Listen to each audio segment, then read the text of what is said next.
Hey everyone, Saul from Three Kingdoms Games here. Coming to you today with some more War of the Spark spoilers, plus another chance for you to enter the giveaway.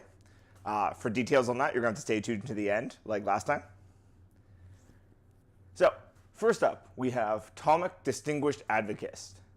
He's a 2 CMC, 2/3 legendary human advisor with flying. Now, I really like his ability. His abilities are that lands on the battlefield and in the graveyard that you control cannot be the target of your opponent's spells or abilities. So this stops all the land destruction effects or anything that might destabilize your land base. Plus, your opponent cannot play lands from their graveyard. So if you're running board wipes or land destruction stuff that will destabilize them, they can't get back their lands because Crucible of Worlds is still in format in Standard. Plus, this gives another tool to like the white Death and Taxes deck in Modern. So I really like this card. Plus, when you consider it's a 2-cost legendary, plus all the other planeswalkers and things like that that are around 3 cost, etc. Mox Amber might actually find a home now in a constructed format. So overall, I think this is a really strong card. Next up, we have one of the cards with my favorite piece of flavor text, and that's Flux Chandler. Now, Flux Chandler is a 3 CMC 2/2 with an ability that I think is amazing. Now, whenever you cast a non-creature spell, you proliferate. I covered proliferate in the last video, but for those of you who didn't watch it, which you're missing out because you can enter the giveaway in that one as well, whenever you proliferate, you can target any number of permanents with counters on them, and they get an additional counter. So, huge ability if you're chaining off stuff and you have a way to like boost all your other things, the +1 counters in Simic. There's actually a strategy there, I think now, especially also when you consider Simic Ascendancy and things like that need counters in order to win. Now, the piece of flavor text I love on it is inform our allies in the tents and throw the circuit. It's about to get weird, which I think really sums up Is It in their kind of methodology. Next up, we have Weiser Templating, a 2 CMC instant, amass 1, so you get a 1/1 army token, or you put a +1/+1 on a army token you already have. Well, you get a 0/0 army token with the plus counter. Let's just be clear. And you and permanents you control gain hexproof till end of turn. So they gave you an instant speed way to counter Banefire, which was supposed to be an uncounterable effect. Thank you, Wizards. You just made control stronger. But overall, really good card. I think it's going to see play in Standard, especially in the tempo, mono blue tempo that's out there, because this gives you a 2-cost way to answer Settle the Wreckage if they're targeting you, and other effects also out there. And anything that's running blue can fit this in there because it can shut down a player's turn pretty much if they were planning a lot of burn effects or things like that that need to target you as an opponent. Next up, we have Lilia's Triumph, which is insane. I don't know how they thought of this card, but it is a 2 CMC instant. Target player sacks a creature, and if you have a Liliana Planeswalker, they also have to discard a card. Really? You gave me an Edict effect at instant speed that doesn't target me as well. So, huge upside, instant speed. They have to discard cards. Great card. It's insane. I don't know what they were thinking with this card, but it's Wizards. They do things like this. Again, I think this card's going to see a lot of play in all the black control decks, because why wouldn't you run it? Next up, we have Krang Coat, Tin String Kingpin.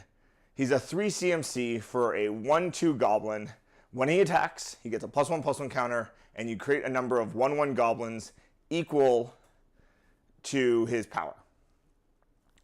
Only problem I see with him is that he is boltable, shockable, easily removed, and you have to attack with him. So yes, he is a producer of 1/1 tokens for you, but he is manageable to deal with. So overall, I don't think he is the best Krang Coat we have seen over the years, but it's nice to see Krang Coat back in a Ravnica set because he is a staple in the Ravnica sets. Next up, we have Evolutionary Sage. Now, this combined with the Flux Chandler is going to make Simic insane because 3 CMC for a 3/2 Elf Druid, another Druid for the people who play Druids in Commander. Whenever a land enters the battlefield, which I don't know why they didn't call this landfall, maybe someone can explain that to me, you proliferate. So every time you play a land, you proliferate. If you have both of them out and you growth spiral, you proliferate twice if you have the land drop for the growth spiral. Because you get the non-combat trigger from the Flux Chandler, and you get the landfall trigger. I'm calling it landfall. It's what it is. I don't know why they didn't call it anything else. I know it's a Zendikar mechanic, but I don't see why it shouldn't have been on this card. I just like cleaner cards. It's a thing. You get to proliferate from this as well. So if you're doing the Simic Ascendancy build, you might actually like jump considerably further ahead at that point. And speaking of Simic, next up we have Rolesque Apex Hybrid. He's a 5 CMC, 5/4 human mutant, which I would have rather he had all the subtypes for what he is, because it looked like there was some crab in there, some bat in there, all kinds of nonsense. With flying and trample. So 5 CMC for a 4/5 flying trample is already not too bad. When he enters, you can put 2+1/+1 counters on another creature you control. Again, good upside. And when he dies, you proliferate twice. 2 proliferates. You proliferate, and then you proliferate again. This is a really strong card. They're trying to push Simic, because Simic's kind of been in this weird lull in Standard, so I like seeing the support for Simic in this. Now, next up we have Tulsa, Friend to Wolves, who's a 5 CMC Elf Scout. That's a 3/3. When he enters, you get Voja, a Voja Friend to Elves, a 3/3 legendary green-white wolf. So right there, that's actually pretty good, because 5 CMC, you're getting 6 powers worth of stuff. And whenever a wolf enters the battlefield under your control, you gain 3 life, and that's one of Tulsamar's effects. Now, I think this is a really cool card. I like it, the flavor in it. There seems to be a lot of wolf support in this set, so I'm wondering if this is kind of a nod or a hint at what's coming up, because they've said the October release, September-October release, is going to be a new plane. And with the flavor of these characters, maybe that's their hint at they're going to like the Norse plane or one of the other planes that might be very wolf heavy. Or they're just, feeding stuff to people who want to play casual wolves. Either way, I really like this card. I think it's a cool effect. Next up, we have Dreadhorde Butcher. Now, this is the card that makes me think Rakdos Zombies is going to be a thing. For 2 CMC, you get a Zombie Warrior with haste that's a 1/1. Whenever he deals combat damage to a player or planeswalker, he gets a +1/+1 counter. So because of if you went first and on turn 2 you get him out, there is a chance they have no blocker, and you're going to get that +1 counter anyways. So now they're doing it with a 2/2 and so on and so forth. Yes, I know, easily removable. But when it dies, you deal you deal damage equal to its power to any target.